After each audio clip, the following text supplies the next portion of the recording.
Ito yung ating binubuo na BRP frigate warship. Bali ito ay 2 months ko nang ina-assemble at naantala nga yung ating paggagawa. Yan, bali yung mga ilaw niya okay na. Tapos may radar na rin siya. At ang haba nito ay 4 feet and 2 inches yung haba. Yan. 130 naman yung kanyang lapad. 130 mm. Yan, nabali yung kanyang tawag dito yung battery niya sa loob. Tapos ito yung terminal ng kanyang charging, water cannon, tower light natin. Ito yung exhaust.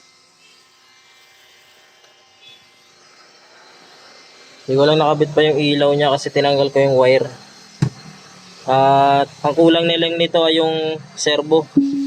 Kasi yung servo natin ay nasira. May grounded yung nabili ko. Pero okay na siya. Servo na lang ang kulang. Tapos arrange na lang ng ibang wirings. Tapos i-sea trial natin. Dadali natin siya sa dagat para ating ma-testing. May ilaw siya dito na blue. Malakas yung ilaw dito. Kabilaan. Tapos yung buong hull, may ano din yan. May mga ilaw na rin sa loob. Naka high speed yung ating motor na ginamit dito, 20T.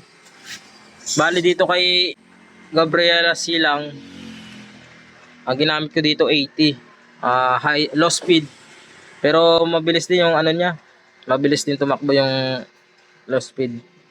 Ngayon lang ako susubok ng 20T, yung high speed na ano, malaki rin yung ginamit ko dito. Mas malaki nga lang dun sa ginamit ko dito kay GS. Bali si GS ay hindi pa umabot ng 4 feet ito eh. Bitin pa. Mas mahaba lang to.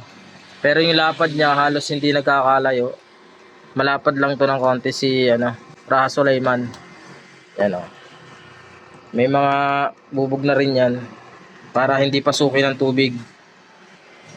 Ito na may ilalim niya, bali single thruster lang yung ginamit natin. High speed single thruster. Kaya niya yan kasi si GS nga single thruster tapos maliit pa yung ginamit natin dito na motor. Pero kinaya, mabilis din. Yan. Mga ilang araw na lang to, masisi-trial na natin yan.